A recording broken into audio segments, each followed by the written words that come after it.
What's up guys, आज हम देखने वाले हैं ऐसा है अपना भव्य राम मंदिर 3D एनिमेशन वीडियो होने वाली है। ओरिजिनल वीडियो का लिंक है डिस्क्रिप्शन में। चैनल का नाम है, इंटरेस्टिंग लगा मुझे नाम, प्रोफेसर ऑफ हाउ। तो आप इनके चैनल पे जाके ऐसी अमेजिंग वीडियोस और भी देख सकते हैं। बाकी हमारे चैनल पे भी आए हैं तो प्लीज सब्सक्राइब, वीडियो कर दे लाइक। 1 2 3 गो। सच कहूँ तो ये लड़ाई बहुत लंबी थी, हक भी छीने गए, राजनीति भी हुई, लोगों की जानें भी गई, लेकिन फाइनली हिंदू पक्ष को अपने प्रभु श्री राम का भव्य मंदिर मिल ही गया। उत्तर प्रदेश की राम जन्मभूमि यानी अयोध्या में प्रभु श्री राम जी का मंदिर आपकी आंखों के सामने ये रहा। बहुत सुंदर लग रहा है।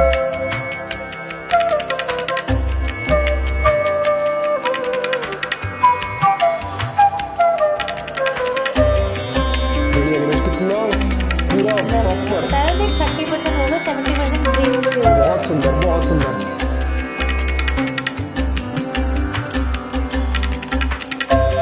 बहुत गजब बनाया है। ये भव्य राम मंदिर 70 एकड़ के इस टोटल एरिया में से लगभग इस 8 एकड़ जमीन पर बना हुआ है। लेकिन मुगल बादशाह बाबर के कमांडर मीर बाकी ने जब वहां पर मंदिर तुड़वाकर मस्जिद बनवाया तो उसके बाद फिर से राम मंदिर बनाने का सफर सच में हद से ज्यादा मुश्किल था। सिर्फ 5 मिनट में 3D एनिमेशन की मदद से देखेंगे कि इस 1800 करोड़ रुपए की लागत से बने हुए भव्य राम मंदिर में किस जगह पर क्या क्या है। प्रभु श्री राम की प्रतिमा कहाँ होगी से लेकर जटायु की लोकेशन तक, VIP एंट्री की लोकेशन से लेकर महाबली हनुमान के मंदिर तक, आज सब कुछ इस वीडियो में देखेंगे। लेकिन हर बार की तरह शुरू से शुरू करते हैं। मंदिर के चारों ओर आप ये जो स्ट्रक्चर देख रहे हो ये परकोटा है, यानी एक तरह की सिक्योरिटी वॉल। भाई व्यू बहुत गजब आया, बहुत। अब आप परकोटे के ईस्ट साइड में बने इस सिंह द्वार से एंटर करके सामने इन 32 फीट चौड़ी स्टेयर्स को चढ़ते हुए राम मंदिर के प्लिंथ यानी चबूतरे पर आ गए हैं।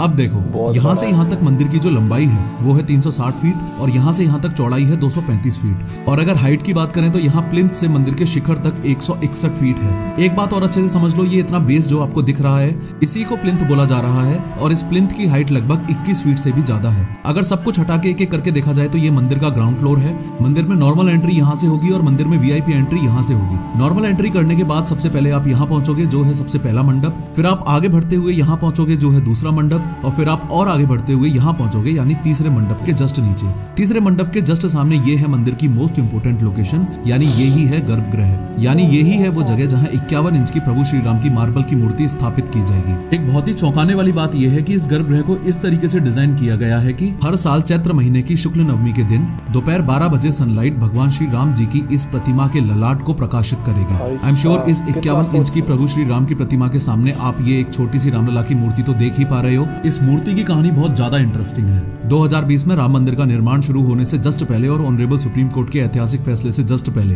ये जो गर्भगृह वाली जगह है यहाँ पर एक ऐसा टेंट हुआ करता था और श्री राम लला यानी बच्चे रूपी श्री राम जी इसी फटे हुए टेंट में ही पूजे जाते थे। उसके बाद जैसे ही हिंदू पक्ष के फेवर में राम मंदिर का फैसला आया वैसे ही इस टेंट को मूर्ति समेत यहाँ से यहाँ शिफ्ट कर दिया गया और आज ये टेम्परेरी मंदिर कुछ ऐसा दिखता है। 22 जनवरी 2024 को ये मूर्तियां फिर से इधर आ जाएंगी और जस्ट अभी आप उन्हीं के दर्शन कर रहे थे।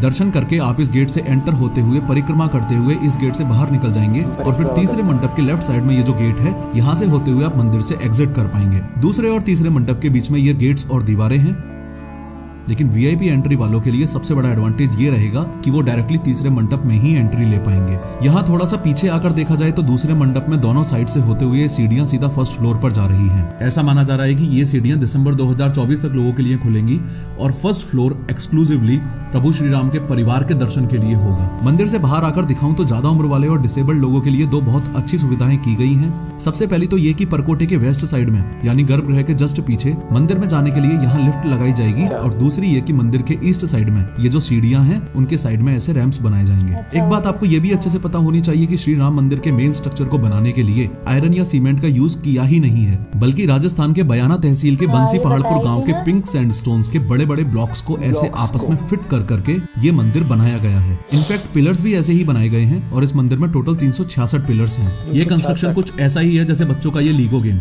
जिसके अंदर ब्लॉक्स को जोड़ जोड़ के स्ट्रक्चर्स बनाए जाते हैं। हम सब समझ पा रहे हैं कि ये कितना मुश्किल काम काम था, लेकिन इससे भी ज्यादा मुश्किल था इसी जगह पर श्री राम मंदिर को बनाना। असल में यहाँ की मिट्टी भुरभुरी है और ऐसी जमीन जो जरूरत जितनी ठोस ना हो उस पर इतने विशालकाय राम मंदिर का निर्माण करना ऑलमोस्ट इम्पॉसिबल था। इसलिए राम मंदिर निर्माण की शुरुआत से जस्ट पहले 300 फुट बाय 400 फुट एरिया को खोद के मिट्टी हटाई और यहाँ पर नई स्पेशल इंजीनियर्ड सॉइल डाली गई जो कि IIT चेन्नई द्वारा बनाई गई थी। इस सॉइल की खास बात यह है कि ये कुछ ही दिनों में पत्थर से भी ज्यादा सॉलिड हो जाती है और इसी सॉइल के ऊपर श्री राम मंदिर का निर्माण किया गया है। अब फाइनली प्रभु श्री राम के दर्शन करने के बाद मंदिर प्रांगण से बाहर निकलने के लिए परकोटे के साउथ साइड में यहाँ 2 एग्जिट पैसेजेस भी हैं। श्री राम मंदिर के अलावा परकोटे के कॉर्नर्स और वॉल्स पर ये 6 मंदिर और बनाए गए हैं। सूर्य भगवान, शंकर भगवान, माँ भगवती जी, श्री गणेश जी, हनुमान जी का मंदिर और माता अन्नपूर्णा का मंदिर। इस परकोटे के बाहर साउथ साइड में यहाँ पर 7 मंदिर और बनेंगे जिनमें है ये अहिल्या जी, शबरी माता जी, महर्षि वाल्मीकि जी, महर्षि वशिष्ठ जी, महर्षि विश्वामित्र जी, महर्षि अगस्त्य जी और निषाद राज जी के मंदिर। इसके अलावा जटायु महाराज की प्रतिमा श्री राम मंदिर की ओर देखते हुए इस कुबेर टीले पर स्थापित की गई है। खैर, इस वीडियो में मैंने बताया है कि डॉन दाऊद इब्राहिम ने गुलशन कुमार की हत्या कैसे की थी।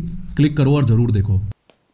भाई वीडियो बहुत सुंदर, जो अभी अगर मैं कहूँ 3D एनिमेशन में क्या लुक निकल के आया हर एक चीज़, और जैसे अभी भी जिसको पूरी डिटेल नहीं पता हो किस तरीके से, तो वो भी देखने को मिली।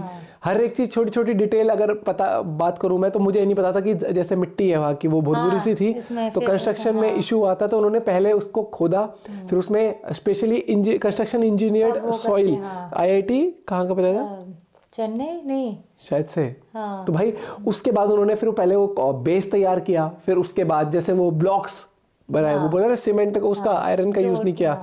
बहुत सुंदर होने वाला है। और भैया अभी देखो कि कुछ ही दिन रह गए हैं, सिर्फ कुछ ही दिन प्राण प्रतिष्ठा में, और उस दिन तो मैं बता रहा हूँ सुबह से लेकर शाम तक लोगों की आंखें ही कड़ी रहेंगी टीवी पर, न्यूज में। आज से 4 दिन बाद, आज हो गए 18 तारीख हो गई ना, तो अब ये लगा लो 22 तारीख को जब वो प्राण प्रतिष्ठा होगी, उसके बाद देखना भैया, फिर जब लोग जाएंगे वहां पर ना, मैं बता रहा हूँ लोग एक अलग ही पॉजिटिव एनर्जी तो होगी, लेकिन एक ये बहुत एक देशवासी, आप जैसे हिंदू धर्म जो है जिनका, उनके लिए एक एज एन इंडियन भी बहुत बड़ी बात है, क्योंकि अब जब लोग आएंगे तो सबकी उस पे घूमने की जो लिस्ट बनाते हैं, तो उसमें विश लिस्ट में सबसे ऊपर होगा राम मंदिर। और भाई ये तो मैं कहूँगा कि वक्त लगा बहुत सारे लोगों के, भाई इसमें सैक्रिफाइसेस भी थे बहुत, मतलब ये जंग बहुत लंबे था, ये कहते हैं ना ये कानूनी जंग कब से जिसमें कानूनी जंग भी थी, जिसमें लोगों ने अपनी जान भी गंवाई, लेकिन वो कहते हैं ना अंत भला तो सब भला,